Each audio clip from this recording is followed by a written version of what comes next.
മാതാപിതാക്കളും പ്രിയമുള്ള സഹോദരങ്ങളും,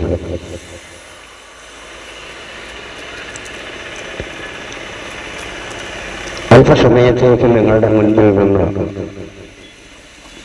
തിരുവെഴുത്തിലെ ചില വേദഭാഗങ്ങൾ മാത്രം ഓർമ്മപ്പെടുത്തുവാൻ ആഗ്രഹിക്കുകയാണ്.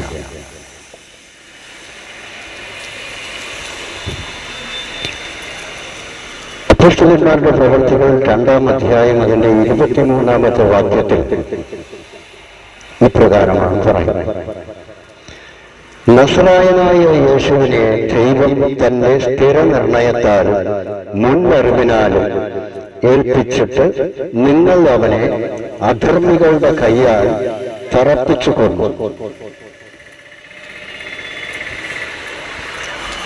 അപ്പോൾ ദൈവം യേശുവിനെ ഈ ഭൂമിയിലേക്ക് അയച്ചത് മനുഷ്യർക്ക് പാപമോചനത്തിനു വേണ്ടി തന്നെയാണ്. എന്നാൽ ആ യേശുവിനെ മനുഷ്യൻ അറിയുന്നില്ല. നമ്മുടെ ഓരോരുത്തരുടെയും പാപത്തിന്റെ മോചനത്തിനു വേണ്ടി യാഗമായി തീരുവാൻ യേശു ഈ ഭൂമിയിലേക്ക് വന്നു എന്ന്, അല്ലെങ്കിൽ വന്നത് എന്ന് ആർക്കും തിരിച്ചറിയുവാൻ കഴിയും. അപ്പോസ്തലനായ പൗലോസ് പറയുന്നുണ്ട്, മറഞ്ഞിരിക്കുന്ന മർമ്മം എന്ന്.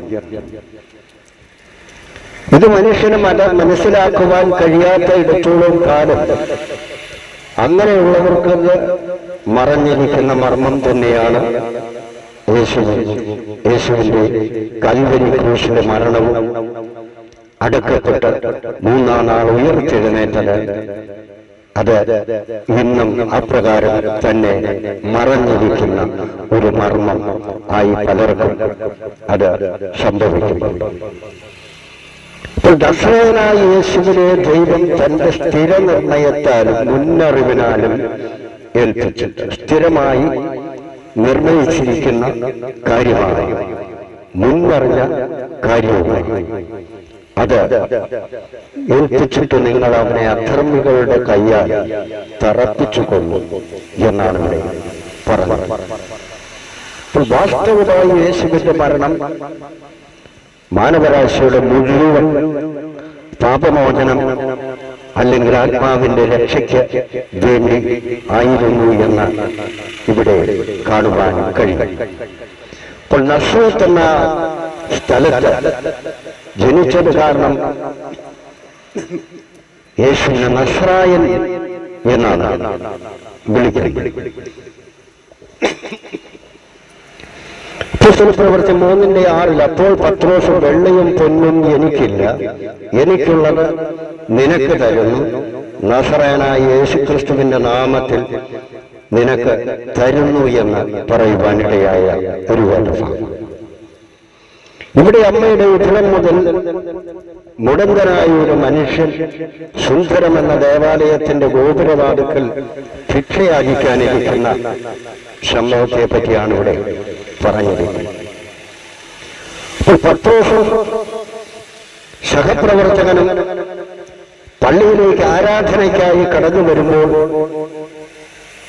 ഈ മുടന്തനായ മനുഷ്യൻ അവരുടെ നേരെ കൈനീട്ടി ഭിക്ഷയാചിച്ചു. അപ്പോൾ അവിടെ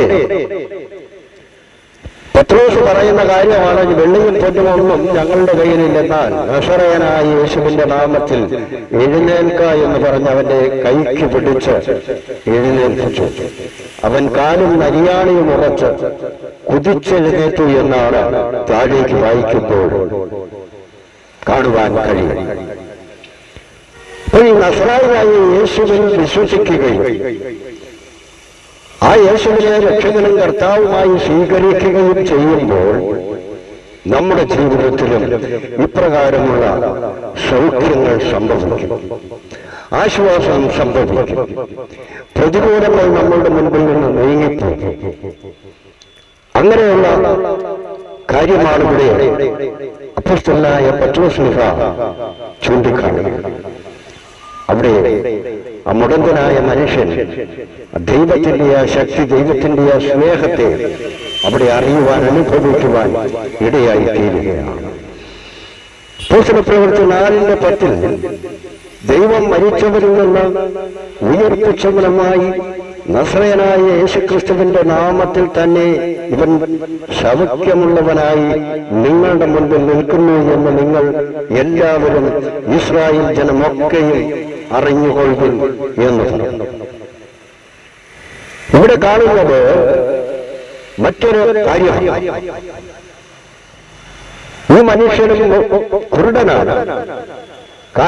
ജനിച്ചപ്പോൾ തന്നെ കാഴ്ച നഷ്ടമില്ലാത്ത ഒരു മനുഷ്യൻ. ആ മനുഷ്യനെ യേശു കാഴ്ച പ്രാപിക്കുന്നവനാക്കിയപ്പോൾ അവിടെ ഒരു വലിയ വീര്യപ്രവൃത്തി തന്നെയാണ് ചെയ്യുവാൻ കഴിഞ്ഞിരിക്കുന്നത്. അത് ചെയ്തിരിക്കുന്നത് നസറേയനായ യേശു തന്നെയാണ്.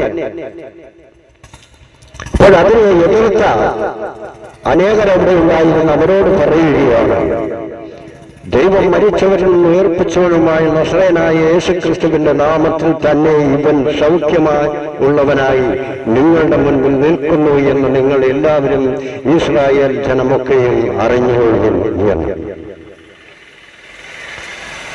കാരണം മറ്റാർക്കും കഴിയാത്ത കാര്യമാണ് അവിടെ സംഭവിച്ചിരിക്കുന്നത്. ആ മനുഷ്യൻ ഒരു പാപവും ചെയ്തിട്ടല്ല കുരുടനായത്. അവിടെ ഒരു ദൈവപ്രവൃത്തി വെളിപ്പെടേണ്ടതുണ്ട്. അതിനുവേണ്ടിയാണ് ആ വീര്യപ്രവൃത്തി അവിടെ സംഭവിക്കുവാനിടയായത് എന്ന് നാം മനസ്സിലാക്കുക. മത്തായി 2-ാം അധ്യായം 23-ാമത്തെ അധ്യായം 23-ാമത്തെ വാക്യം, അവൻ നസ്രായിൽ എന്ന് വിളിക്കപ്പെടും എന്ന് പ്രവാചകന്മാർ മുഖാന്തരം അരുളി ചെയ്തു നിവൃത്തിയാവാൻ തക്കവണ്ണം നസ്രത്ത് എന്ന ഗ്രാമത്തിൽ ചെന്ന് പാർത്തു. അപ്പോൾ നസ്രത്ത് എന്ന ഗ്രാമത്തിൽ ചെന്ന് യേശു പാർത്തു. അതിനാൽ നസ്രായൻ എന്ന് യേശുവിന് പേര് വരുവാനും ഇടയായിട്ടുണ്ട്. ഈ നസ്രായനായ യേശുവിന്റെ നാമത്തിലാണ് അത്ഭുതങ്ങളും അടയാളങ്ങളും ഒക്കെ ഇന്നും സംഭവിച്ചുകൊണ്ടിരിക്കുന്നത്. അനേക രോഗികൾ സൗഖ്യമാകുന്നുണ്ട്. അനേകരിൽ നിന്ന് ഭൂതങ്ങൾ പുറപ്പെട്ടു പോകുന്നുണ്ട്. അനേകർ വലിയ ഭയങ്കര പ്രതികൂല സാഹചര്യങ്ങളെ നേരിട്ടുകൊണ്ടിരിക്കുന്നവർക്ക് ഈ നസ്രായനായ യേശുവിന്റെ നാമത്തിലുള്ള വിശ്വാസം നിമിത്തം ആ പ്രതികൂലങ്ങളൊക്കെ അവർക്ക് അനുകൂലമായി മാറി അവരൊക്കെ പൂർണ്ണ സ്വാതന്ത്ര്യം പ്രാപിച്ചവരായി കാണുവാൻ കഴിയുന്നു. അപ്പോസ്തലപ്രവൃത്തി 6-ാം അധ്യായം അതിന്റെ 14-ാമത്തെ വാക്യം, ആ നസ്രായനായ യേശു ഈ സ്ഥലം നശിപ്പിച്ച് മോശ നമുക്ക് ഏൽപ്പിച്ച മര്യാദകളെ മാറ്റിക്കളയും എന്ന് അവൻ പറയുന്നത് ഞങ്ങൾ കേട്ടു. അപ്പോൾ യേശു ആരാണെന്നറിയാതെ നസ്രായൻ ആരാണെന്നറിയാത്ത ജനമോ അല്ലെങ്കിൽ മനുഷ്യനോ ആണ് ഇപ്രകാരം പറയുന്നത്, ആ നസ്രായനായ യേശു ഈ സ്ഥലം നശിപ്പിച്ച് മോശ നമുക്ക് ഏൽപ്പിച്ചു തന്ന മര്യാദകളെ മാറ്റിക്കളയും എന്ന് അവൻ പറഞ്ഞു. അത് ഞങ്ങൾ കേട്ടു. മോശയ്ക്ക് എന്താണ് കഴിഞ്ഞത്? മോശയ്ക്ക് ദൈവം ന്യായപ്രമാണം എഴുതിക്കൊടുത്തു. ന്യായപ്രമാണം കൊണ്ട് മനുഷ്യൻ ലഭിച്ചത് പാപം എന്താണെന്നും നീതി എന്താണെന്നും മനുഷ്യന് മനസ്സിലാക്കുവാൻ കഴിയും. ന്യായപ്രമാണം വരുന്നതിന് മുമ്പ് മനുഷ്യന് പാപബോധമില്ലായിരുന്നു. അങ്ങനെ മനുഷ്യൻ പാപബോധമില്ലാത്തവരായി ജീവിച്ച ഒരു കാലഘട്ടമായിരുന്നു നോഹയുടെ. അന്ന് ജലപ്രളയത്താൽ ഭൂമിയിലുള്ള സകല ജീവജാലങ്ങളെയും 8 പേരൊഴിച്ച് ബാക്കി എല്ലാം നശിപ്പിച്ചു കളഞ്ഞു. ഇപ്പോഴും വാസ്തവമായും പറഞ്ഞെന്നാൽ നോഹയുടെ കാലം പോലെ ഒരു കാലമാണ് പ്രിയമുള്ളവരെ. ആ കാലത്തിൽ കൂടിയാണ് നാം ജീവിക്കുന്നത്. ആ കാലത്താണ് നാം ജീവിച്ചുകൊണ്ടിരിക്കുന്നത്. മോശയുടെ കാലത്ത്, നോഹയുടെ കാലത്ത് സകലവും ദൈവം നശിപ്പിച്ചു. ഇപ്പോഴും ഇവിടെ നമുക്ക് കാണുവാൻ കഴിയും, മോശ നമുക്ക് ഏൽപ്പിച്ച മര്യാദകളെ മാറ്റിക്കളയും എന്ന് അവൻ പറയുന്നത് ഞങ്ങൾ കേട്ടു. ഇപ്പോൾ ഇവിടെ മാനവരാശിയുടെ മുഴുവൻ ആത്മാവിന്റെയും രക്ഷയ്ക്ക് വേണ്ടി കാൽവരിയിൽ ക്രൂശിക്കപ്പെട്ട നസ്രയനായ യേശുവിനേക്കാൾ മോശയെ ഉയർത്തിപ്പിടിക്കുമ്പോൾ നമുക്ക് സംഭവിക്കുന്നത് നമ്മുടെ നിത്യജീവൻ നഷ്ടപ്പെടുകയും നമുക്ക് നിത്യജീവൻ പ്രാപിക്കേണ്ടതിന് തന്റെ ജീവനെ യാഗമായി നൽകുകയും ചെയ്ത നസ്രയനായ യേശുവിനെ നാം ഉപേക്ഷിച്ചു കളയുകയും ചെയ്യുകയാണെന്ന് മനസ്സിലാക്കേണ്ടതാണ്.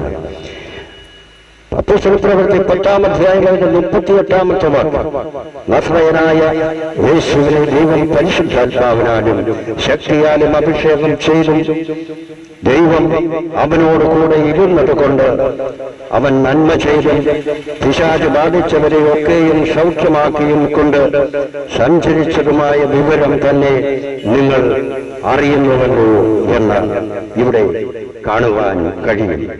അപ്പോൾ നസ്രായനായ യേശു വന്നത് എന്തൊക്കെയാണ്? ദൈവം പരിശുദ്ധാത്മാവിനാലും ശക്തിയാലും അവനെ അഭിഷേകം ചെയ്തു.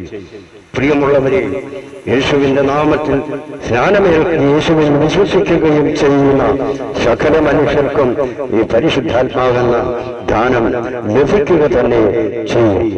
പിശാച് ബാധിച്ചവരെ ഒക്കെയും സൗഖ്യമാക്കിയും കൊണ്ട് സഞ്ചരിച്ചതുമായ വിവരം തന്നെ നിങ്ങൾ അറിയുന്നുവല്ലോ എന്ന് പറയുന്നു. കാരണം പിശാച് ബാധിച്ചവരെ ആർക്കാണ് അത് ആ ബന്ധനത്തിൽ നിന്ന് മോചിപ്പിക്കുവാൻ കഴിയുന്നത്? ഇപ്പോൾ നമുക്ക് തന്നെ നമ്മുടെ സമൂഹത്തെ ഒന്ന് പഠിച്ചു നോക്കിയാൽ നമുക്ക് കാണാം, മനുഷ്യനോട് യാതൊരു ബന്ധവുമില്ലാതെ ജീവിക്കുന്നവർ, ദൈവവുമായിട്ടും യാതൊരു ബന്ധവുമില്ലാതെ ജീവിക്കുന്ന പലരും നമ്മുടെ സമൂഹത്തിലുണ്ട്. അങ്ങനെയുള്ളവരെ നസ്രയനായ യേശു സ്വതന്ത്രരാക്കി പിശാചിന്റെ കരത്തിൽ നിന്നും എന്നിവിടെ നമുക്ക് കാണുവാൻ കഴിയുന്നില്ല. ഇപ്പോൾ യേശു ഭൂമിയിലേക്ക് വന്നത് നമ്മുടെ ആത്മാവിന്റെ രക്ഷയ്ക്ക് വേണ്ടി നമ്മെ ദൈവരാജ്യത്തിൽ അംഗമാക്കി തീർത്ത് ദൈവത്തോടു കൂടി ഇരുത്തേണ്ടതിനും നമ്മുടെ രോഗങ്ങളെ സൗഖ്യമാക്കേണ്ടതിനും നമ്മുടെ ഭയവും ഭീതിയും ഒക്കെയും നമ്മളിൽ നിന്നും നീക്കി നമ്മളെ പൂർണ്ണ സ്വതന്ത്രം ധൈര്യമുള്ളവരുമായി ഈ ലോകത്ത് ദൈവത്തെ വിശ്വസിച്ചുകൊണ്ട് ജീവിക്കുന്നവരാക്കി കർത്താവായ യേശുക്രിസ്തുവിന്റെ 2ാമത്തെ വരവിൽ അവനോടുകൂടി ദൈവരാജ്യത്തിൽ പ്രവേശിച്ച് ദൈവത്തോടുകൂടെ വസിക്കുവാനും വേണ്ടിയാണ് എന്ന് നമുക്ക് ഈ നസ്രയനായ യേശുവിന്റെ വരവിൽ കൂടി നമുക്ക് മനസ്സിലാക്കുവാൻ കഴിയും. പുസ്തകപ്രവൃത്തി 22:8 നീ ആർ എന്ന് ഞാൻ ചോദിച്ചതിന് നീ ഉപദ്രവിക്കുന്ന നസ്രയനായ യേശു ആകുന്നു എന്ന് അവൻ എന്നോട് പറഞ്ഞു.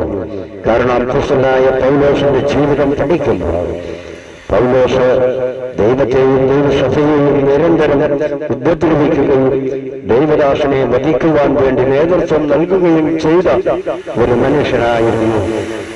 എന്നാൽ പൗലോസ് ഈ നസ്രയനായ യേശു ആരാണെന്ന് അറിഞ്ഞതിന് ശേഷം തന്റെ ജീവിതത്തെ ആ യേശു തന്റെ പരിശുദ്ധാത്മാവിന്റെ ശക്തിയാൽ മാറ്റിമറിച്ച ജാതികളുടെ ഇടയിലേക്ക് ദൈവത്തിന്റെ വചനവുമായി ഇറങ്ങിച്ചെല്ലുകയും ഒടുവിൽ ദൈവത്തിനു വേണ്ടി താൻ തന്റെ ജീവനെ അർപ്പിക്കുകയും ചെയ്തതായി തിരുവചനം നമ്മെ ബോധ്യപ്പെടുത്തുന്നുണ്ട്. ആയതിനാൽ പ്രിയമുള്ളവരെ, കർത്താവായ യേശുക്രിസ്തുവിൽ നിന്നുള്ള സകല അനുഗ്രഹങ്ങളും ഞങ്ങൾക്ക് ഓരോരുത്തർക്കും ലഭിക്കട്ടെ. യേശുവിന്റെ സമാധാനവും സന്തോഷവും സ്നേഹവും നിങ്ങളുടെ ഭവനങ്ങളിലും ഹൃദയങ്ങളിലും എന്നേക്കും വലിയ അനുഗ്രഹമായി തീരട്ടെ എന്ന പ്രാർത്ഥനയോടെ വാക്കുകളിലൂടെ അവസാനിപ്പിക്കുന്നു.